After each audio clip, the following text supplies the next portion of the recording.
Hi friends, welcome to தக்ஸாஸ் Ashwin YouTube channel. இன்றைக்கி நம்ம என்ன செய்ய போகிறோம்னா இறால் கிரேவி தாங்க செய்ய போகிறோம். அதுக்கு இறாலை இந்த உள்ள நரம்பெலாம் எடுத்து நம்ம க்ளீன் பண்ணி வச்சுருக்கோம். ஒரு மிக்ஸி சாரில் 4 வெங்காயம் உரித்து வச்சுருக்கேன், சின்ன வெங்காயம், அதை போட்டுக்கலாம். இஞ்சி 3 துண்டாக கட் பண்ணி வச்சுருக்கேன், இதையும் போட்டுக்கலாம். வெள்ளைப்பூடு 3 பூண்டு உரித்து வச்சுருக்கேன், இதை மிக்சியில் 1-2 அரைச்சி எடுத்துக்கலாம். ஒரு கடாய் வச்சுருக்கேன், 4 ஸ்பூன் அளவுக்கு எண்ணெய் ஆயில் விட்டுக்கலாம்.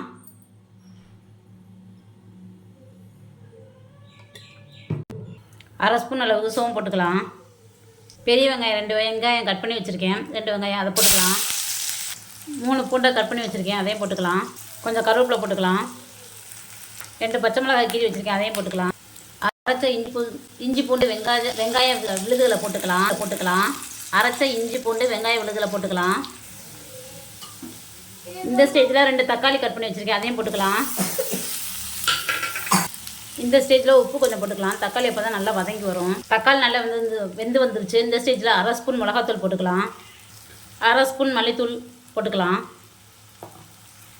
மசாலா நல்லா வெந்துருச்சு. இந்த ஸ்டேஜில் நம்ம இறாலை போட்டுக்கலாம்.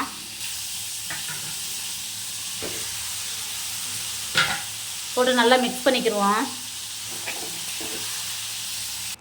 இறால் தண்ணியில் ஊற்ற வேணாம்.